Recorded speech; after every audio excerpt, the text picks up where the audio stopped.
Assalamualaikum warahmatullahi wabarakatuh. Perkenalkan, saya Dina Utami dengan NPM 24 1302378 dari program studi pendidikan kimia.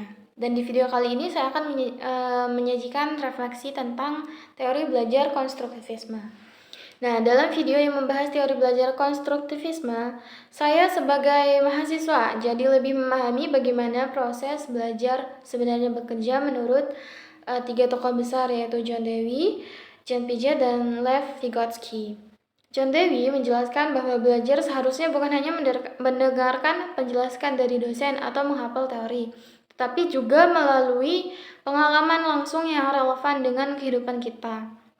Saya pribadi merasa hal ini sangat benar, karena ketika saya terlibat langsung dalam praktik atau proyek yang nyata, materi terasa lebih mudah dipahami dan membekas lebih lama. Dewi juga mengajak kita untuk aktif berpikir, terlibat, dan mengaitkan pelajaran dengan situasi nyata sehingga tidak terasa kaku dan membosankan.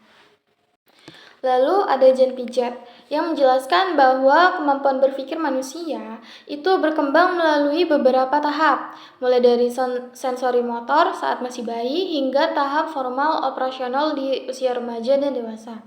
Ia juga menekankan bahwa dalam belajar, kita membentuk pemahaman baru melalui proses asimilasi dan akomodasi. Dengan kata lain, kita menyerap pengetahuan baru dan menyesuaikannya dengan yang sudah kita tahu.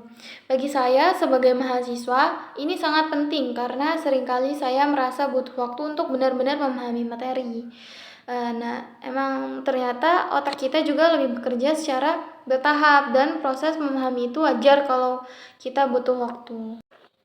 Nah, sementara itu, Lev Vygotsky lebih menekankan pada pentingnya peran interaksi sosial dalam belajar.